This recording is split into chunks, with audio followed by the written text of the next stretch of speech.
Mulai di akhir Juli sampai Agustus itu puncak panennya kurma. Nah, khusus yang ada di sekitaran Madinah ini jamaah sekalian, itu ada namanya kurma ajwa, yang dimana jamaah sekalian satu-satunya kurma yang disebutkan oleh Rasulullah SAW, dimana ketika kita mengkonsumsinya 7 butir saja di pagi hari, maka pada hari itu kita akan terhindar dari gangguan penyakit sihir, penyakit termasuk penyakit ain juga jamaah sekalian. Nah, jemaah sekalian yang dirahmati Allah Subhanahu wa taala, kenapa demikian? Karena setiap yang tumbuh dengan catatan itu baik atau barangnya halal baik, yang tumbuh di atas tanah suci Madinah Munawwarah ini jemaah sekalian, maka dia mengandung obat. Karena tanah yang ada di kota Madinah ini adalah Adinus Sifa, ya, yakni tanahnya mengandung obat.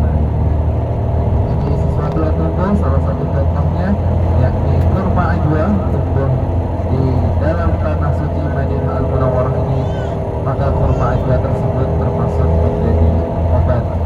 Nah, biasanya kalau ada orang-orang yang terkena gangguan sihir, gangguan jin dan sebagainya yang ada dalam tubuhnya, sangat dianjurkan sekali banyak-banyak mengkonsumsi buah ajwa serta dengan madu. Terus sekalian yang dirahmati Allah Subhanahu wa taala, rutinitas selanjutnya insyaallah kita akan menuju ke Jabal Uhud. Ya sekalian, ada yang pernah ke Jabal Uhud? Belum ya? Atau ada yang pernah mendengar namanya Jabal Uhud? Tidak ya?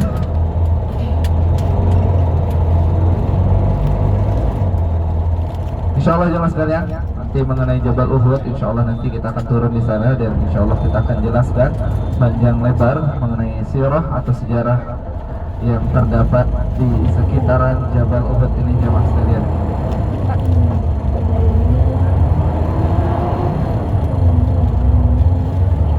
Jadi jemaah sekalian, tadi jemaah sekalian juga sudah melihat di sana ada kurma dan sebagainya.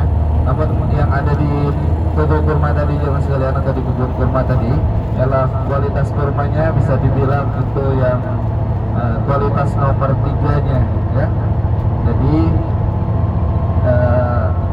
dengan harga yang lumayan mahal jemaah sekalian, namun kualitasnya kualitas nomor 3. Nanti sekiranya jemaah sekalian ingin memesan kurma, jadi jemaah sekalian bisa langsung nanti japri tim yang ada di sini, Ustaz Naufal ataupun kami pribadi dengan Ustaz Reza. Insyaallah nanti Ustaz Naufal akan membantu Bapak Ibu beserta kita, nanti akan membantu Bapak Ibu memesankan kurma dan insyaallah nanti diantarkan sampai ke kamar masing-masing. Begitu juga bagi jamaah yang ingin memesan kurma nantinya yang diterima di Indonesia, Bapak Ibu nanti insyaallah akan dibagikan juga linknya, ada namanya kurma panan. Oleh-oleh juga ya mas sekalian, kacang-kacangan dan kurma yang Bapak Ibu bisa terima nanti di Indonesia. Insyaallah kualitasnya jauh di atas kebun kurma tadi ya, apalagi nanti packagingnya bagus juga. Nanti insyaallah Bapak Ibu kalau ingin memesan kurma di sini di sekitaran Madinah, nanti insyaallah bisa japri langsung dan akan di data oleh Ustaz Naufal dan insyaallah nanti akan disalurkan insyaallah malam harinya ataupun besok pagi jemaah sekalian. Packagingnya lebih bagus, dapat khusus packaging kurma Ajwa Madinah. Kalau yang di tempat belanja tadi hanya dapat menggunakan plastik saja ya. Jadi kalau di toko langganan atau yang grosirnya dapat packagingnya lebih bagus ya mas sekalian. Jadi untuk di packing di dalam koper lebih aman dan tidak banyak sesampai di Indonesia nanti.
Allah Subhanahu wa taala sudah terlihat di depan kita. Inilah dia Jabal Uhud.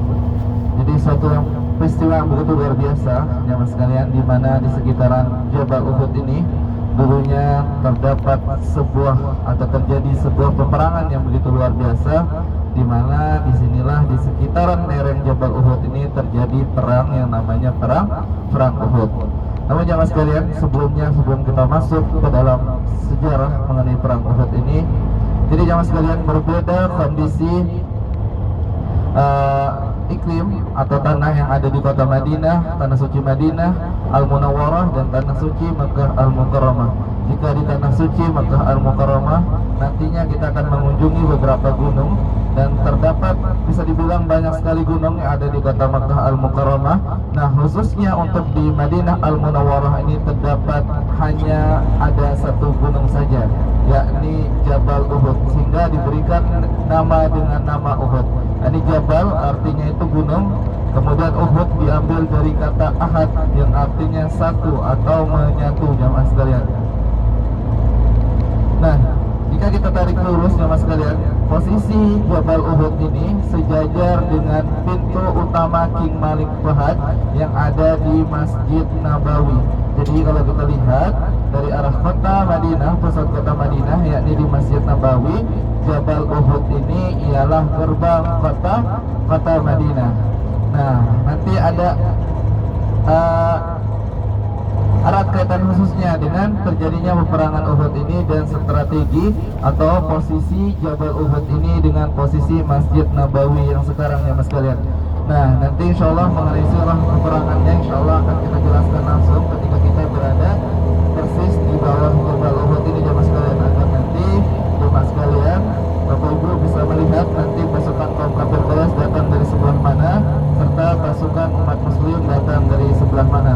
Namun sebelumnya jemaah sekalian, Jabal Uhud ini disebutkan oleh Rasulullah sallallahu alaihi wasallam, Jabal Uhud jabalun min jibalil jannah, gunung yang nanti ada di dalam surga. Kita niatkan dari sekarang jemaah sekalian, dengan datangnya kita ke Jabal Uhud ini, kita saksikan langsung jemaah sekalian Jabal Uhud ini di atas dunia dengan mata kepala kita sendiri jemaah sekalian.